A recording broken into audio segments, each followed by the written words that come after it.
안녕하십니까. 유한타증권에서 금융 담당하는 정태준입니다. 오늘 증권 4분기 프리뷰 자료 관련해서 말씀을 드리도록 하겠습니다. 이번에 4분기 실적은 브로커리지, 트레이딩, IB 다 부진할 걸로 예상을 하고 있습니다. 보시면 지금 이익 추정치랑 컨센서스를 이렇게 비교를 해놓은 게 있는데요. 대체로 이게 지금 0이고 이 마이너스인데, 이렇게 마이너스 부분이 확대가 됐다는 것은 그만큼 컨센서스 대비해서는 지금 제가 추정하고 있는 부분이 훨씬 낮다라는 거고요. 컨센 대비해서 이렇게 크게 낮게 예상을 하는 이유는 근본적으로 그 시장 금리가 하락을 함에도 불구하고 채권에서 평가 이익이 크게 발생하지 않을 거라고 예상을 하고 있기 때문입니다.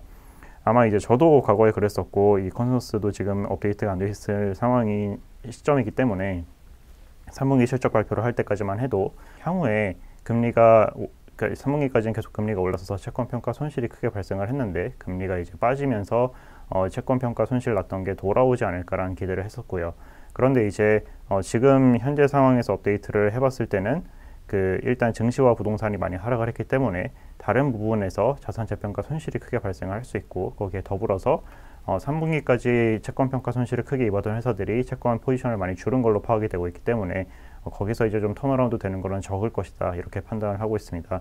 그런 맥락에서 생각보다 컨센을 하회하는 그런 수준이 나오지 않을까 보고 있고요. 지금 여기 지배주주 순이익단에서 보시면 전체적으로 좀 계속 우하향하는 그런 그림들이 나타나고 있는 상황인데, 거래대금 감소세도 지속이 되고 있고, 지금 12월 평균은 11.8조 원인데 연말에는 9.4조 원 이렇게 떨어진 상황이고요. 9월 이후에 신규 PF들도 상당히 안 되고 있는 상황입니다.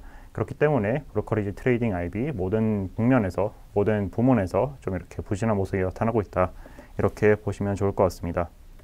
그럼에도 불구하고 지금 키움증권을 보시면, 키움증권은 컨센하고 유사한 수준의 이익이 나타나지 않을까라고 예상을 하고 있는데, 키움증권이 거래대금에 민감한 그런 구조를 가지고 있는 것은 맞습니다. 거래대금이 이제 수익의 대부분을 많이 차지를 하고 있는 상황인데요.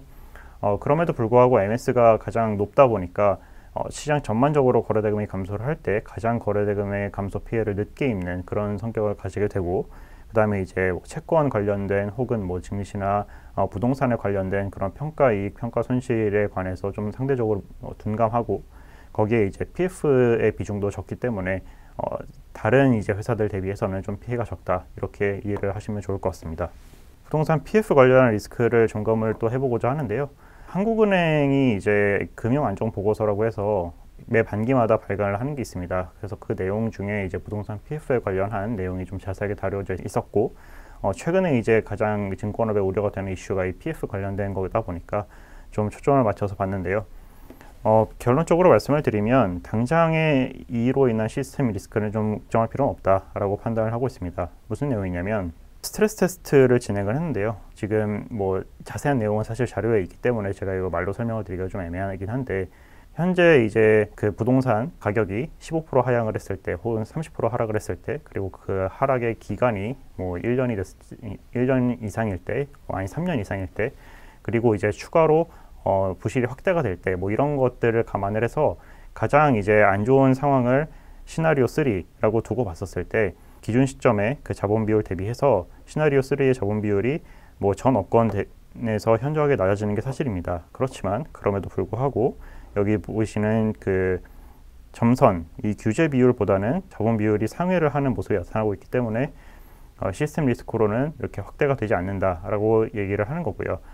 이 시나리오 3가 아까 지나가면서 말씀을 드렸지만, 부동산 가격이 30% 이상 하락을 하고 3년 이상 지속이 되는 그런 극단적인 상황을 가정을 하는 거기 때문에 당장의 이로 인한 시스템 리스크는 좀 걱정할 필요는 없다라고 보고 있습니다. 그렇기 때문에 PF가 부실화돼서 손실이 발생을 하고 실적이 약화가 될 수는 있겠지만, 그걸로 인해서 경제 전반이 흔들리지는 않을 거다라고 보고는 있는데요.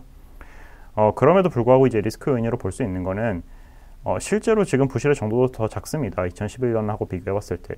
그런데 이제 2011년에서 13년 PF 부실 시기랑 비교를 해봤을 때 좀 더 우려 요인으로 볼만한 거는 금융업권 간의 연계가 좀 많이 되어 있다는 겁니다. 지금 증권업이 주도를 하면서 여기에 이제 은행이나 보험 같은 경우에도 PF에 많이 참여를 하고 있고, 과거에는 저축은행의 거의 은행과 저축은행 이 두 업권에서만 다루고 있었다라고 하면, 지금은 이제 다른 쪽으로도 확산이 될 수 있다는 점은 우려 요인이지만, 결론적으로는 당장은 지금까지 나오는 시그널로 봤을 때는 위험한 수준은 아니다, 이렇게 보고 있는 거고요.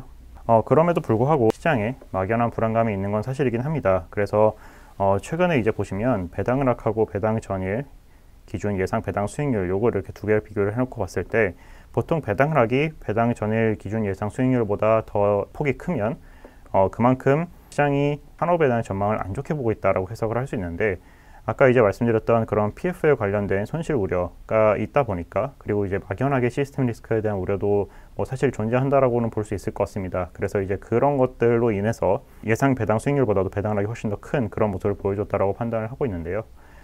이게 이제 물론 지금 펀더멘탈하게 봤을 때는 실적 대비해서 현저하게 많이 할인이 되어 있고, 그래서 향후 장기적으로는 턴어라운드가 될 거다라고 저는 생각을 하고 있습니다.